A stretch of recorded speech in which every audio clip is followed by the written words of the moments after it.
I had an accident being by myself in the United States, and when first time to have an accident in the United States and you don't know what to do, where to turn to.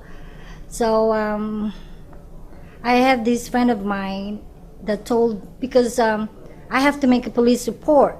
So when I went to work, I told them I had an accident, and my boss told me, like, okay girl, you have to do a police report, you have to do this, you have to do that.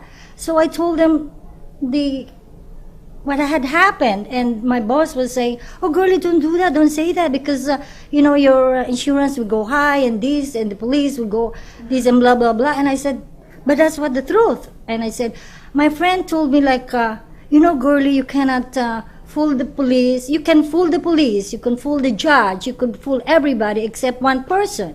And I said, who is that person? And then my friend said, it's Allah.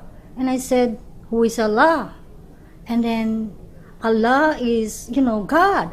Oh, why is it Allah? Why not God? And then that's the curiosity came up. And, my friend said his religion is Islam. And I said, what is Islam? And then, started the books and start giving me books and stories and things. And I was so interested in curiosity. But when I was reading the book, I was like, wait a minute.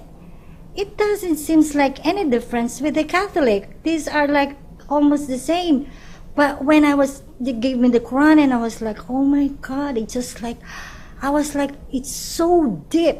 It's just non-comparison. I was like just so amazed, and I was like, oh my God, this is really the truth. And I was like so amazed, and I said to myself, I even prayed, and I said, oh God, I said, I want to take this, the shahada that they were saying, and I know it is the same, it's still you, but I know I came from a very Catholic, background, and I was like, I need to do the shahada.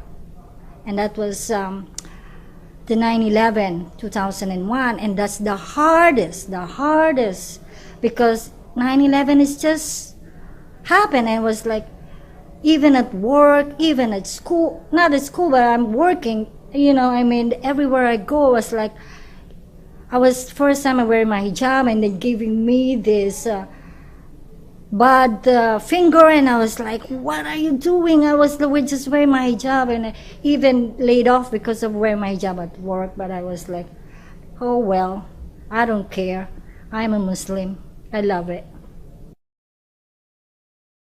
Although I grew up in the Philippines there is a lot of Muslims in the South, okay? And when I came here in the United States, I became a Muslim. I was so happy, and I said to my mom, I became a Muslim. My mom was so sad, and she told me, like, you didn't go to the United States to become a Muslim. Yes, I am. I was like, oh no. But you know what? I'm still having some struggle with my mom. I live with my mom. I take care of my mom. But I love my mom so much, because I learned in the Quran that through your mom, heaven is at the foot of your mom. So I think that's the best. I think wearing the hijab is a biggest challenge, especially for women, because they are, concentrating on their looks, their beauty, and everything.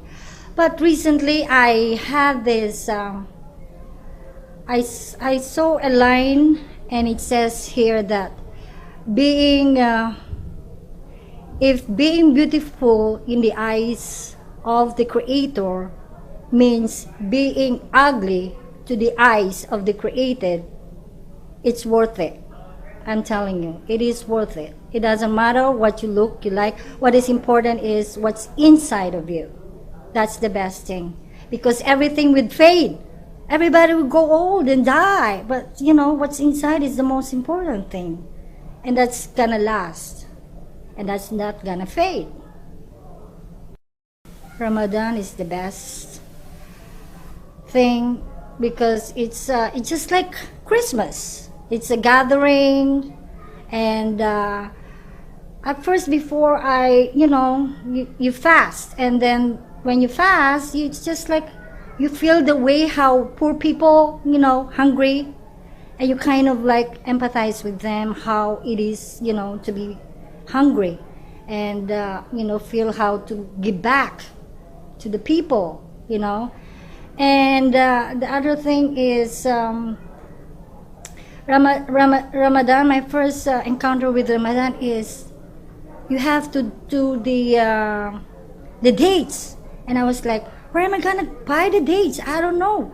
And then one day I was just like, everybody was giving me box of dates, and I was like, oh my God, there's a lot of dates now.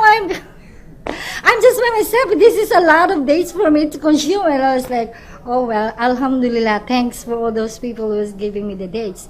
But something happened that with the fasting, but before I was like working and fasting, and then when I was fasting, it was like, I have some co-worker that I go with, with your lunch, and I was, girly, what are you doing? I'm fasting. Oh, okay. Next day, girly, lunchtime, what are you doing? When you go here? I'm fasting.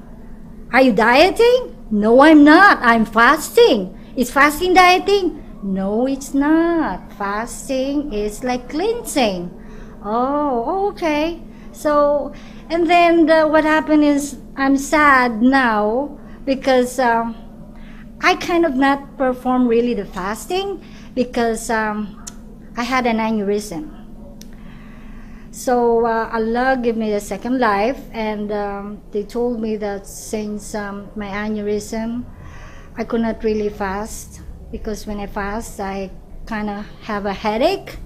If you had a headache, then it triggers. It's not good for the aneurysm. So what they told me, I kind of compute the amount of the breakfast, and then I send money to my brother and give it to the poor in the Philippines. So that's what I do right now, because since I